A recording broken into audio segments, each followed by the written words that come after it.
All right, folks, we are back, and we are back better than ever. Rob, how we doing, big fella? Good on yourself, Tom.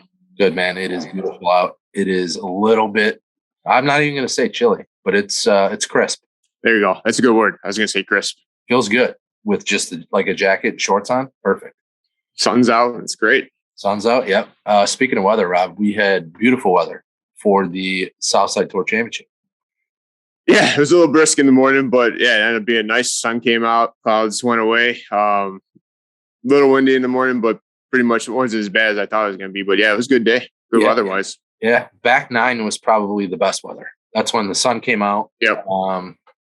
Started to get not toasty, but the morning, like you said, the morning was a little strange. It was a little cloudy a little bit. I mean, Hooks was looking for hand warmers. It was weird you said that. I was just gonna say Hook had a winter jacket on. Was looking for hand warmers. It was a little bit cold in the morning, but by the end of the day, it was beautiful out, and that was the key part of the day when everybody was on the balcony, having drinks, waiting for the awards and the announcements to come out. But it got pretty hot towards the end of it. I felt bad for that cook who was over the grill cooking outside, man. He looked like he was struggling a little bit. Yeah, he was even sweating bullets like midway through the day. You're right. He was stoking the fire, but nonetheless, we had ourselves a day. And we also have ourselves a new 2022 Southside Tour champion, and that is Mr. Nicholas Earlray. Yeah, he was he played pretty damn good, to be honest with you. Played very steady. But he was playing as an 11, I believe.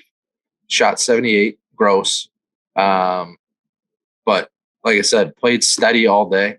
Had, a couple holes where things went a little south. But I mean, the guy had 4 birdies on the day, and he bullied the par fives. I mean, 3 of those birdies came on par fives. Well, I mean, the way he was hitting off the tee, holy shit! I think it was hole 6? Yeah. We seen him mash a drive. He mashed it. Yeah. His playing partner, Sevi Barnesteros, told us that he was hitting 2-iron 260 all day, mostly off the tee, which is insane for an 11. And then Barnes said, when the guy pulled driver, he didn't miss. And one of the drivers we saw, and it was absolutely nuked. Oh, it's perfect. So, yeah, he birdied 3 of the par fives. 3 of his birds were on the par fives. And then his other bird came on 11, the par 3. And then, like I said, pretty steady. Had a double on 4, a double on 14, and a double on 18. I'm sure he was a little nervous coming in, but oh yeah, we were all out there watching him. It was pretty funny. Yeah, but Barnes said he pretty much kept things under wrap, played steady. He said he didn't miss anything within 6 feet. So his putting was great all day. He said his lag putting was great too. So congrats to Mr. Earlray. Yeah, there was good golf out there. It was fun watching the leaderboard live this year. Everybody put in the scores after each hole.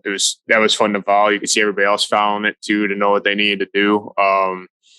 You could see the course ate up some people, and some people played good. So it was a good day. The course was playing super tough too. Ruffled Feathers in just neutral conditions is not an easy course. A lot of slope out there, a lot of water. So if you're kind of not on top of your game that day, things can go very south. As it did for a lot of people. And then couple that with wind, there was probably about 20-mile-an-hour wind, 50-mile-an-hour wind to start too. So a couple clubs here and there to start. Things are a little dicey, but let's go over the top 7, Rob, that were paid out. So first overall, mentioned 2020 Southside Tour champion Nick Earlray. Second overall was Dan Zielinski. Third was Alec Sissick. Fourth, Dave Rush. Fifth, Craig Mayer. Sixth, Mike McMahon. And to round it out, 7th is Matt Solomon. And that is your top 7 money winners for the 2020 Southside Tour season, Rob. 2022. What did I say? 2020. 20. Jesus, 2022. Yeah, it was great. I mean, I was sad to leave. You know, normally I enjoy obviously doing the awards afterwards. Big Rob had to step up and take on that task. I wish I could have, saw a video of it of Big Rob, announcing names. Everybody did like the new,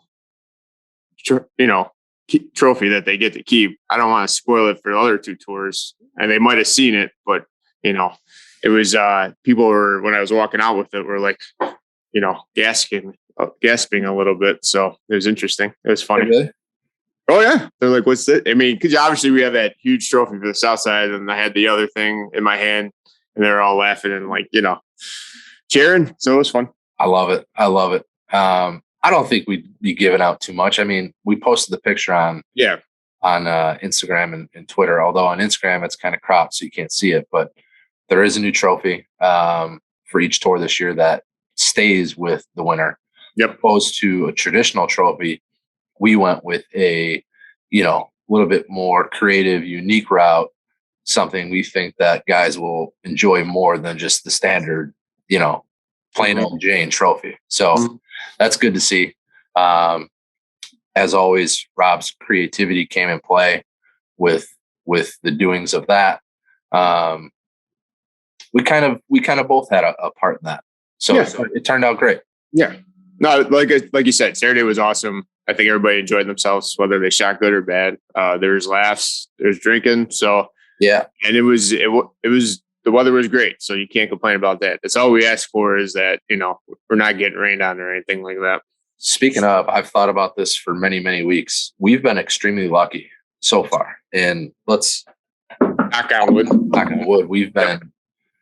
I mean, even with Ryder Cups and other championships that have moved into October, we've been extremely lucky. Yeah. It looks like we're getting lucky again this Saturday, hopefully for the same, the following Saturday for the West Side Tour. Yep. But this Saturday, Rob, we have the North Side Tour Championship up at Glencoe Golf Club. We do. I personally have never played there. It's quite a ways up there. Looks like a great track. Northside Tour member Jay Brazier says that Glencoe is no walk in the park, so it should be playing tough. It looks great. I mean, from what I gather, it's pretty much like a semi-private public track. Very well manicured. So pumped to get out there, pumped to see those guys, pumped to name another Northside Tour champion and add him to the history of 2022, Rob.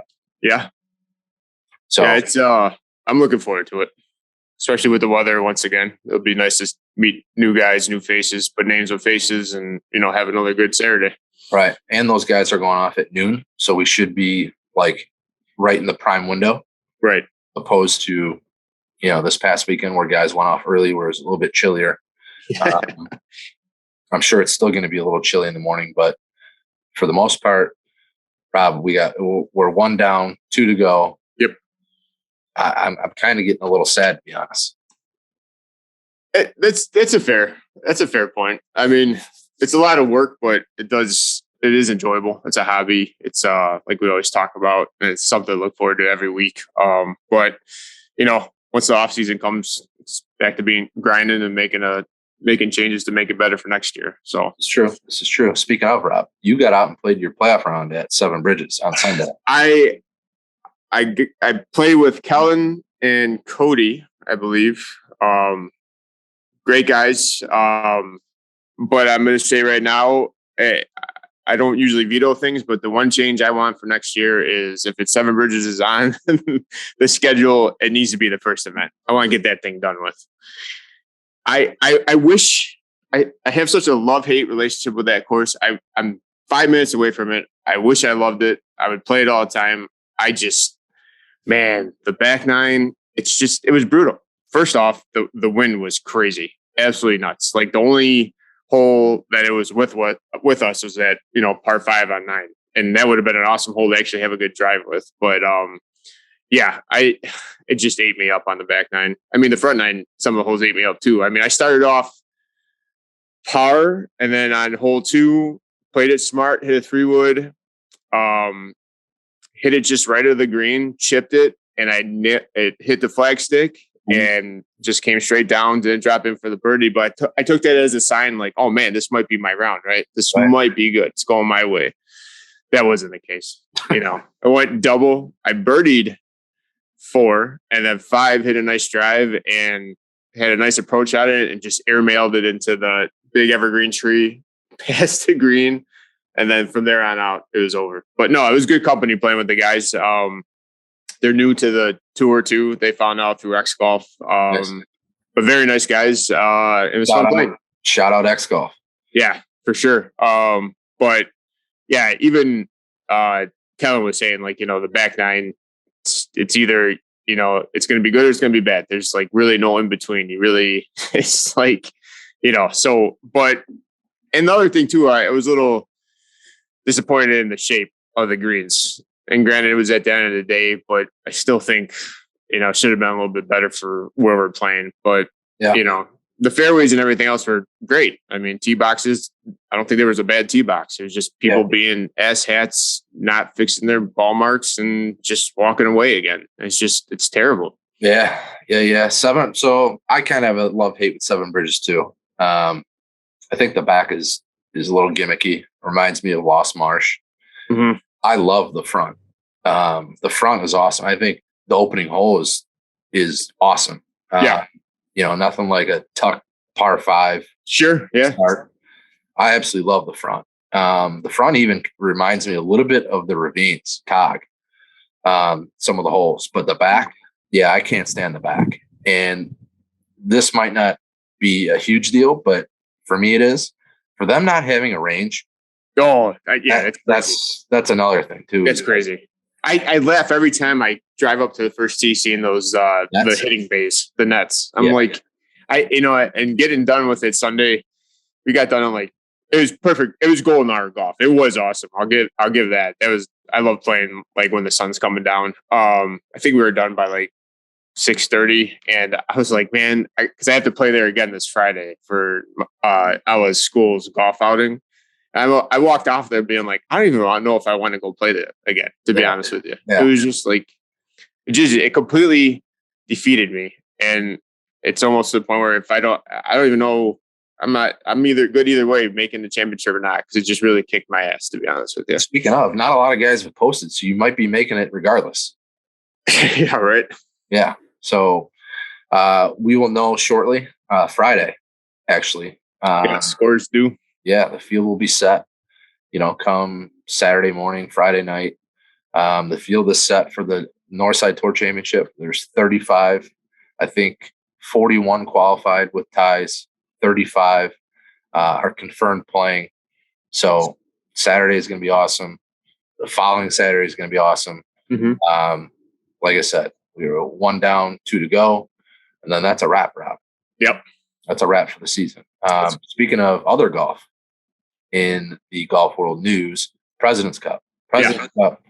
I'm sure you caught some of it. Yeah. Looked at the scores on Saturday, obviously on the phone, and caught some highlights Saturday night. Watched it Thursday, Friday in the background as usual. But Sunday prior to playing, I was watching most of it. It was my boy Spieth, man, 5-0. How do you like that? I love it. All right. I'm glad. I was kind of, I didn't know how you're going to go with that. So I like Spieth. I just think you just love Spieth more than anybody I've ever met. He's back though. Like, this is going to kick him off now. I don't know if he's back. I mean, if the PGA Tour was match play tournaments every week, he would certainly be back. I mean, he's a straight killer assassin in match play. I hope he's back. I mean, I think the game in general, the tour is better with Spieth playing good golf. Yeah. Well, it was good all around, right? You had Sam Burns, even though his record wasn't good. I mean, his long birdie putts he was making, he was firing off. That was awesome. Yeah. I was glad it was, what everybody, you could see what you say what you say, Twitter and stuff like that, closer than it was, or 5-point lead is.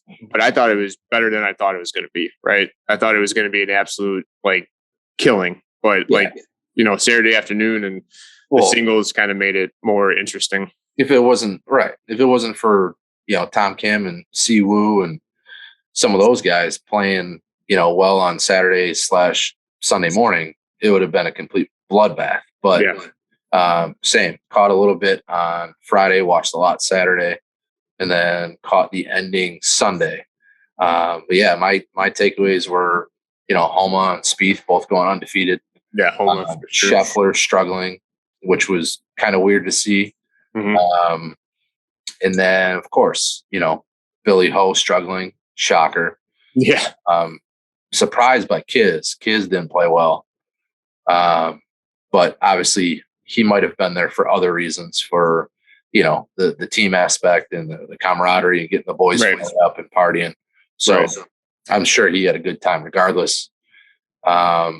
Speaking of, did you see that video that just came out today of was it Si Woo doing Gangnam Style? Oh, I just watched it before we jumped on. It was good. All I kept thinking about was Kiz like in the corner texting a bro, being like embarrassed and being like texting like Luke Bryan or something. Be like, dude, these guys don't know how to party and they're doing Gangnam Style right now. Like, get me out of here. You know what I mean? Trying to find another place to go. Yeah. But I mean, those guys look like they had a blast. Mm-hmm. To your point, I think the President's Cup was 10 times better than I thought it was going to be. Yeah. I thought it was going to, especially after like Thursday, Friday, I'm like, okay, this is already over. Like, I don't need to watch it. Mm-hmm. The golf was really, really good all weekend. Yeah.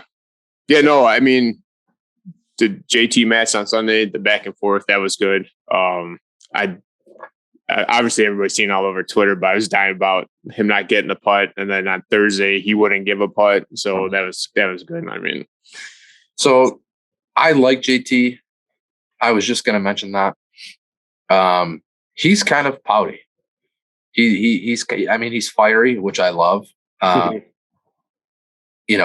guy absolutely loves what he does, which is great. You could definitely see it. He's raw emotion. But there's a difference, I think, between like, Tiger used to play head games with guys. And you could tell JT's kind of doing that, but it's more evident, right? Like he lets his emotions show. Right. Like, for instance, those putts where he like, Spieth asked him, should we give him that? He's like, no, shook his head. Right. But then he was pissed when, he didn't get a 2-footer. Right.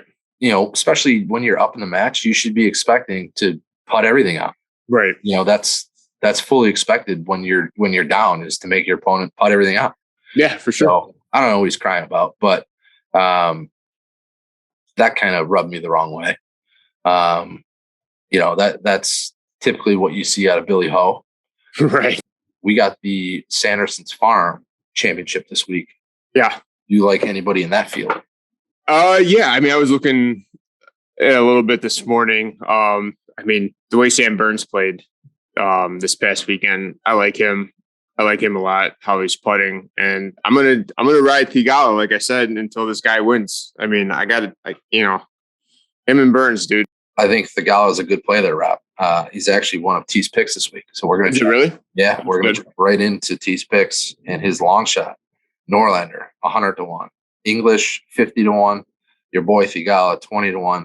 And Sam Burns, 10-1. And you could book it with T. Nice. I'm on that Theegala train too. Yeah. And to tell you the truth, I love Norlander, 100-1. Do you? Yes. Okay. Absolutely. Yeah, we're back. T's back. Hopefully we could win some dough this week. Anyhow, Rob, we're gonna jump right in to the top 3. Are you ready for the top 3, Rob? Yeah, let me hear it. I want to know your top 3 video games of all time. Jesus. When's the last time you played a video game, Rob? Ethan? Well, no, I mean, we got the kids to Switch. Well, Santa got the kids to Switch. So I got hooked on the Mario Kart again for after Christmas, but that's kind of died down with golf. Man, but Eastern was big. We had the 64 in our apartment. We had PlayStation. Got top 3 all games. All right, so 3-hole would be Punch Out. Mike Tyson. Mike Tyson. Oh yeah. Shit. Two would be any Tiger Woods. Any Tiger Woods game. We got sucked in that big time at Eastern. Used to play that for cases of natty ice. And then number one can never be beat. I don't care for the rest of my life. You have like some crazy augmented reality thing comes out, first person bullshit. 007 GoldenEye. Love it. N64 has to be my favorite console, I think. It 100% is mine. Yeah. Without a doubt. I wish I never got rid of it. I remember getting that because of so my parents, they would get I don't know how yours were, but my mom would get presents and they say from Santa or from mom and dad, but my dad would do a secret, another present from just him to me and my sister. And every time it was like either Super Nintendo or N64. But yeah, N64 was the best console, I think. Our lists I never got rid of it. Very similar. Would you have it two? What's that? Would you have it number two? Any Tiger Woods game, whatever, didn't matter what year it was. It was just, it was all fun to play. So our lists are basically the same besides one. In the 3-hole, I'm going Mario Kart. Oh, nice. I think literally when you were 12 years old, 14 years old, and you had 4 dudes on the rumble packs, there was nothing better. A pizza on the way, pops getting slammed. Sure. A sleepover. You literally play just an insane amount of cups. Yeah. So Mario Kart was insane. Who's your hold on. I bet you I know who your driver is. I bet you were a Bowser guy. Yeah. 1,000%. Bowser or Mario with the foxtail. I knew it. You're talking about like the upgraded. Yeah. Old school though, you were a Bowser guy. Yeah, sure. Bowser. Oh, yeah, it's still a Bowser guy. How did I know that? Do you know what driver I am? The princess? No. Oh, okay. Absolutely not. Mushroom? No. Mushroom kid? Yoshi. Oh, no one loves Yoshi. That's all he wants to play. Yoshi every single day. So that's my 3-hole. Number 2, Tiger Woods. Can't be beat. I mean, old school. I think I want to say it started PS1, maybe not, maybe PS2, but Tiger Woods golf was just insane. Yep. There was nothing like the vibrating controller. Yep. When you're putting. Yep. Insane. And then number 1, literally the greatest game of all time, and that's GoldenEye. Yep. Has to be. Same thing with Mario Kart. You get 4 friends playing multiplayer in the silo with proximity mines. Proximity mines, yeah. You couldn't be. We did the rule. Who was the short guy? I know who you're talking about. The rule was you couldn't be him. That was the rule. We had that rule too, because whenever somebody was that guy and you did the facilities, and he would just hide it. Yeah. Game was unbelievable. I mean, just everything about GoldenEye. Even here's something that a lot of people, especially with Call of Duty too, is that I loved playing single player mode Call of Duty and GoldenEye. Yeah, they were both unbelievable. Yeah, oh yeah. A lot of people don't play the story mode, and I don't really understand that. They only buy it for like multiplayer and online. If we wanted to get weird, we do knives only too. Knives only was a good one. Yep. Yeah, I mean, can't go wrong. GoldenEye. I mean, kids today, I think they would probably be like, "What is this?" Yeah, right. With all the, honorable mention, probably Call of Duty or a San Andreas, Grand Theft Auto. Yeah, Grand Theft Auto. Yep, was unbelievable. Mm-hmm. But yeah, I mean, it's probably been my PS3 died in the flood like 4 years ago here. Yeah, it was down in the sub basement when I was redoing it, and I got some water, and then it was floating in that water. Oh no, so that's probably the last time I played. Although we do have a whatchamacallit. What's the white stick one where you kind of just like wave it at the TV? The Wii? Yeah, we have a Wii that my wife and I remember like, I think this is pre-marriage, we got all banged up one night and played Mario Kart. It was fun as hell. We might have to bust that out one night. Oh man! But other than that, Rob, we look forward to the Northside Tour Championship this weekend. Yep. And then again, when we talk next week, we'll have another champion. Westside, get your scores in by Friday. Correct. Westside scores due by Friday. You guys will be getting emails on Saturday morning with RSVP for the championship. So look out for that. But until next time, Rob, we'll see you in the fairway, big guy. See you in the fairway, Tom. See you, buddy.